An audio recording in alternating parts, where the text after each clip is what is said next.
Кутман күнүңүздөр менен кадырлуу телекөрүүчүлөр, сиз көрүп жаткан Ала Тоо 24 маалыматтык каналында Маек программасы. Биз алдыда өзүңүздөргө белгилүү болгондой, акыркы учурларда жол кырсыгы көп катталып, алардын кесепетинен адам өлүмү дагы кыйылып жаткан учурлар болуп жатат. Мындан улам биз алдыдагы мүнөттөрдө Ички иштер министрлигинин жол кыймылынын коопсуздугун камсыздоо башкы башкармалыгынын башчысы Азамат Исраилов менен дал ушул багытта маек курууну чечтик. Саламатсызбы агай? Саламатчылык. Кош келипсиз. Өзүңүз билгендей эле мына акыркы күндөрү жол кырсыктар көп катталып атат. Эми ушул боюнча сиз менен мына ушул маек куруу алдында турабыз. Жол кырсыктарынын көбөйүшүнө эмне себеп болуп жатат? Ушуга бир аз токтолуп кетсеңиз. Саламатсызбы, рахмат. Биринчиден кичинекей маалымат берип кетсем, ошо өлкөбүздө катталган жол кырсыктарынын статистикасына токтолуп кетсек, сиз абдан туура айттыңыз. Былтыркы жылга салыштырмалуу быйылкы жылы катталган жол кырсыктарынын саны 39,6%га өсүп кеткен. Анын тилекке каршы алардын кесепети менен каза болгондордун саны 25%га жана жаракат алгандардын саны 41,6%га өсүп кеткен. Себептери, жол кырсыктарынын көбөйүшүнүн себептери, негизги себептери токтолуп кетсек, бул биринчиден биздин талоого ылайык, анализге ылайык, биринчиден ушу негизги себептер болуп, бул деген адамдык фактор болуп саналат. Ушу биздин биринчиден ушу жол кырсыктарынын 85-90% бул деген адамдык фактор. Ушу биздин айдоочулардын тажрыйбасы жоктугунан, ушу жол эрежелерин сактабандыктан жана ошону одоно түрдө бузуудан. Ал токтолуп кетсек, жылдан жылга, былтыркы жылга салыштырмалуу быйылкы жылы ушу жол эрежелерин бузган фактылардын аныктоосу боюнча токтолсок, былтыркыга салыштырмалуу 70%га биз көбүрөөк аныктадык. Анын ичинен тилекке каршы ушу спирт ичимдиктерди ичип алып, унааларды башкарган случайларыбыз былтыркыга салыштырмалуу 1,5 миңге көп болду. Азыркы бүгүнкү күнгө токтолсок, бүгүнкү күнгө ушу жылдын башынан баштап 6441 айдоочу мас абалында калмалды. Бул деген өзүңүзгө эле маалым болуш керек. Бул деген ушул 6441 бул потенциальный убийца жолдо да. Ошол баарын. Андан тышкары көбүнчөсү биздики деген жол эрежелерин бузган, одоно түргөн бузган, бул деген ылдамдыкты чоңойтуп, катыбалдын ылдамдыктардан өзүңөргө маалым болгондой, ушу адамдын өлүмүнө сөзсүз түрдө бул деген ылдамдык алып келет. Көп жерде эч кандай ограничение карабай ошентип айдаган. Анан деген жалпы талдоону айтып кетсем, эң көп жол кырсыктар бул калк жашаган айылдарда, шаарларда болот. Эң көп өлүм алып келген бул деген жолдордо, трассаларда болот. Анан өзүңүзгө белгилүү болгондой, аякы күндөрдө болуп кеткен Ысык Көл областында бир унагы кырсыкта 5 адам маалыт болду. Андан кийин Чүй областында дагы бир жол кырсыкта 6 адам каза болду. Жалпы эле жол кырсыктарга токтоп кетсек, ушу дүйнө жүзү боюнча күн сайын ушу жол кырсыктарда 3,5 миң адамга чейин каза болот. Анан ушу тилекке каршы ушу каза болгондордун бул деген жана орусча айтканда трудоспособное население каза болот да. Исследованиялар көргөзүп атат, ушу зыяны жол кырсыктардан кеткен, ушу внутренний валовый продукт деп коет, ошонун 4%-на чейин жетет да. Бул деген абдан чоң зыяндуу нерсе. Эң жаманы бул деген адамдардын өлүмү жана жаракат алган. Ошондуктан биз алдын алуу иштерди тынымсыз жүргүзүп атабыз. Могу эле ушу дем алыш күндөрү 5-6 дем алыш күндө 3 күндүн ичинде эле 250 айдоочу мас абалына кармалды. Бүгүнтөн баштап бизде эми ушу бүт күчтөрүбүздү трассаларга коюп, бүгүнтөн баштап ушу Кемин шаарчасында, Балыкчы шаарынын жана Ак Кеме постуна, Чоктал айылында, анан Чолпон Ата шаарында атайын чоң фильтрационный блок постторду уюштурабыз. Аяктан эң негизгиси бул деген жанакы спирт ичимдик айдаган айдоочуларды ушу биз аракеттенип жолдон алып салыш керекпиз. Кene деген башка эс алгандар адамдарга коопсуздук болуш керек. Кыскача айтсам ушундай. Азыркы күндө ушундай иштер аткарылып атат. Азыркы былтыркыдан саны көбөйүп кеткенде өзүңөр билесиңер, былтыр пандемия болуп атайын чектөөлөр киргизилген. Ал кезде ушу жол унагырсыктарынын саны 70%га чейин түшүп кеткен. Бирок ошого карабастан бул жол унагырсыктарынын саны өтө эле көп. Бул деген жана мен айткандай, ошо биздин даярдоо автошколдорунун сапаты жок. Өзүңөргө маалымдай болуш керек. Көбү сатып алган, окуган эмес, тааныштар аркылуу алган. Ошондуктан азыр биз ар бир унагырсыктарда, андан тышкары жолдо жол эрежесин бузган фактылардын баарын камерага тартып, сиз каяктан окудуңуз эле, каяктан ошо күбөлүктү алдыңыз эле, кайсы автомектептен канча саат окудуңуз эле, жумасына канча жолу сабакка бардыңыз эле деп ушундай суроолорду берип, азыр атайын чоң материал топтоп атабыз. Бул боюнча көп учурда тилекке каршы биздин айдоочуларыбыз жол эрежесин эмес түр окуган жерин билбейт. Эмнеди көргөзөт? Бул эми ушу окуунун такыр сапаты жоктугу. Андан тышкары жакында эле биз ушу биздин маршрутка айдаган айдоочулар менен атайын опрос кылып чыктык. Болгон эле ушу жол белгилер боюнча тилекке каршы маршрутка айдаган шопурларыбызда жол белгилерин билбейт. Билбегенден мурун тескери айтат. Ошонун арасында бир 2 бригаданы сурап чыктык. Арасында бир эле аксакал киши ушу 80-жылдары окуп алыптыр. Ошол киши эле билет экен. Бир киши 2 бригаданын. Бул деген берки жөн эле өз менчик машинесин айдаган айдоочулар эмес, даже эл ташып жүргөн айдоочулардын мындай айтсак деңгээли ушундай болуп атат да. Эңден биринчи ушу жол унагырсыктарынын себеби ушу биздин айдоочулардын билими, даярдаган сапаты жок. Ошондуктан болуп атат. Анткени мен жана жогоруда айткандай, жол унагырсыктардын 85-90%га чейин бул деген адамдык фактор. Ушу биздин айдоочунун жол эрежесин сактабагандыгы, же билбегендиги, же ошо билип туруп одон өтүргөнгө бузгандыгы. Ошондуктан биз ушул багытта азыртан баштап чоң жумуш алып атабыз. Мен ойлойм, өзүнүн натыйжасында жакшы ийгиликтер болот деп. Мисалы, бүгүнкү сотканы карасак, бүгүнкү сотка республика боюнча адам өлүмү жок өттү да. Ошондойго биз аракет кылабыз. Ишибизди ушундай багытта иштеп барып атабыз.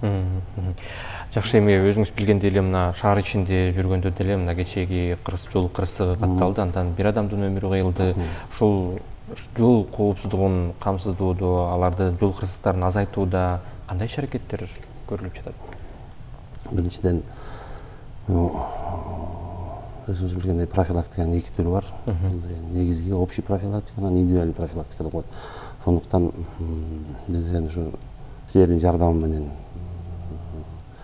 ушу массалык маалымат каражаттары аркылуу элге кайрылып, айдоочуларга кайрылып, анан жанакындай мен жогоруда айткандай ушу жол кыймылынын көзөмөлүн биз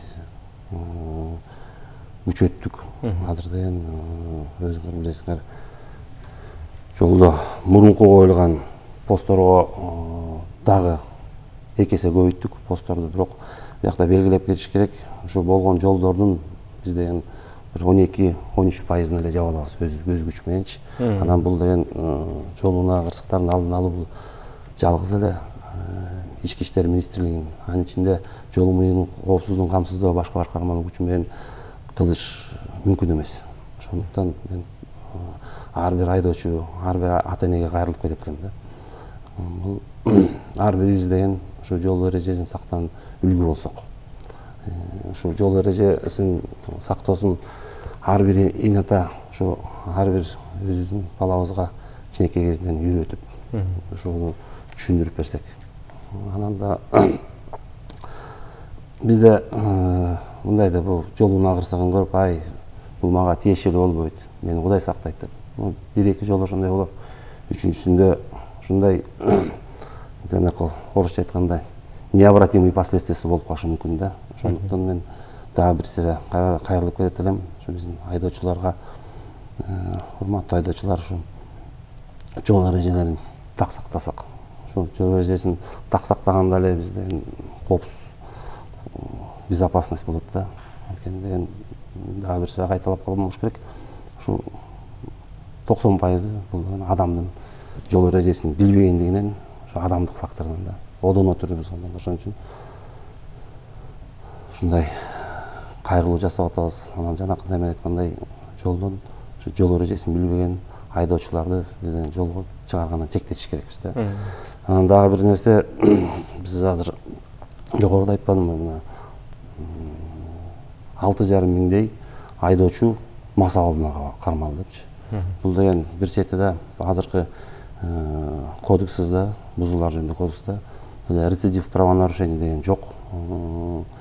Канча жолу түшсө дагы 17.508 категория штрафты төлөп жүрө берет. Анысы да бар.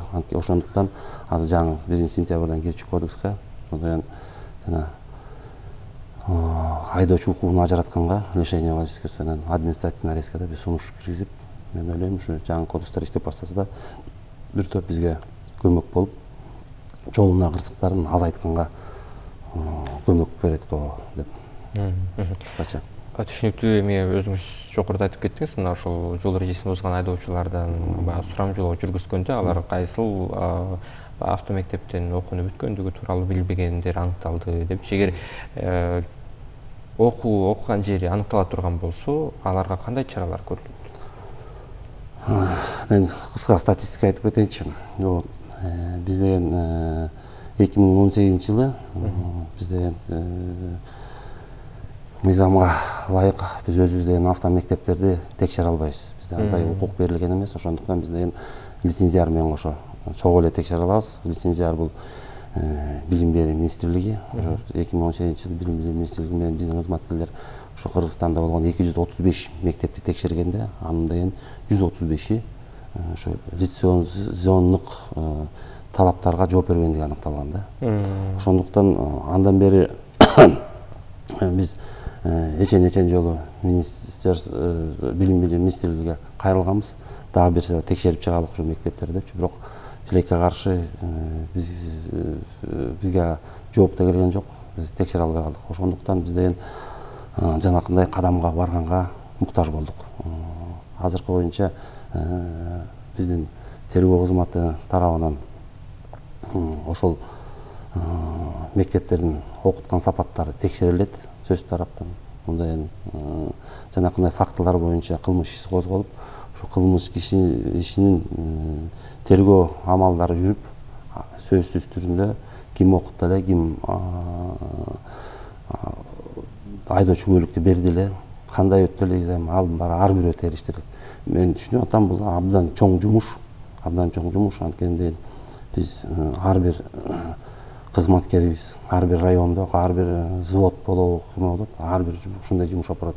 Бул аябай чоң маалымат келип атат, бирок атайын ички иштер министрлигинен ушу жумушчу топ түзүлдү.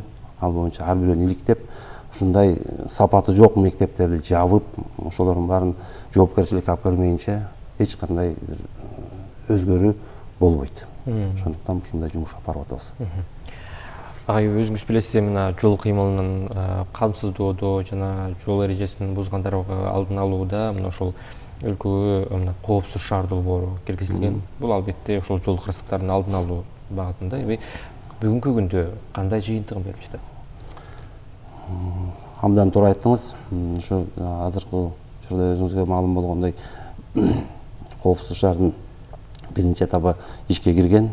Анын боюнча 90 стационардык аппараттык программалык комплекстер, андан тышкары 20 көчмө аппараттын корпусу жана көп жерде сынга алып атканда треножкач 3 буттуу камералар, ошонун 20 иштеп атат.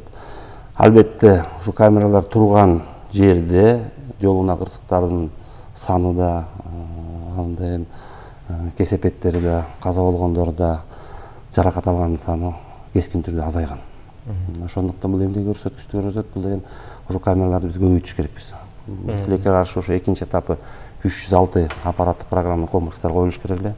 Эми бул пандемия өзүнүн мындай корректировкаларын киргизип атат.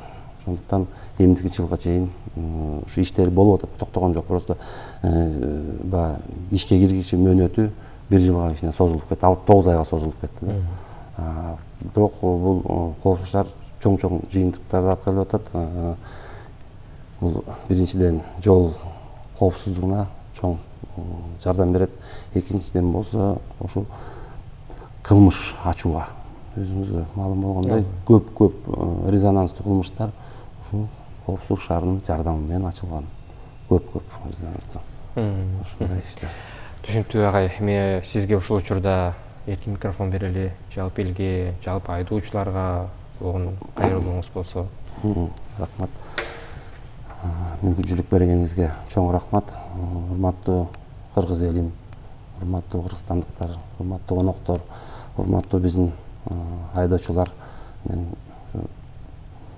эң биринчи кайрылуушум бул деген ар бирөөбүз, ар бир эн ата, ар бир адам, ар бир жөө жүргүнчү, ар бир айдоочу ушу жол эрежелерин так сактасак. Бул жол эрежелери жөндөн жөн кан менен жазылган деп айтылбайт. Бирок алар анча деле оор эмес. Оор эмес. Ар бирөөбүз ошо жол эрежени сактоонун үлгүсү болсок, ар биз жаныбыздагы энибизге болобу, карындашыбызга болобу, досубузга болобу ошону үйрөтүп, ушу так сактаганды үлгү болуп көргөзүп берсек, албетте биз деген жогоруда айткандай элибиздин өмүрүн да, ден соолугун да сактап калабыз. Эң биринчи бул биздин айдоочуларга ошондой эле жол эрежесин бузаарынасын да ар бирибиз ойлонсок, ошонун последствиясы кандай болуп калат. Ошондуктан айдоочуларга да бир сыйра кайрылып кетет элем. Ошо жол эрежелерин так сактайлык, урматтуу айдоочуларыбыз. Анткени ошо жол эрежелерин сактап эле биз коопсуздукка келебиз. Бир-эки жолу өтүп кетиши мүмкүн. Өзүңөр көрүп атасыңар, транспорттун потоктор аябай көп, аябай чоң. Былтыркы аяк эле 10 жылдын ичинде 3 эседен ашык автоунаалар көрүп кеттик. Ошондуктан ар бирөөбүз өзүбүзгө сак болуп, өзүбүз жол эрежени так сактасак деп кайрылат элем. Рахмат. Сизге дагы чоң рахмат. Келип ушинтип маек коюп бергениңизге, ушул кайрылууңузга да чоң рахмат. Ишиңизде ар дайым ийгиликтер болсун. Рахмат. Ардактуу телекөрүүчүлөр, биз жогоруда Ички иштер министрлигинин жол кыймылынын коопсуздугун камсыздоо башкы башкармалынын башчысы Азамат Исраилов менен жол коопсуздугун алдын алуу тууралуу сүйлөштүк. Ошол эле учурда ошол жогоруда кайрылууда айтылган ар бир сөздү эске алып, жол кырсыктарын азайтууда мына ошол ар бир эрежени сактайлы, адам өмүрү баарынан кымбат экенин унутпайлы. Сиз көргөн маек программасы Ала Тоо 24 каналында орун алды. Биз менен бирге болуңуздар.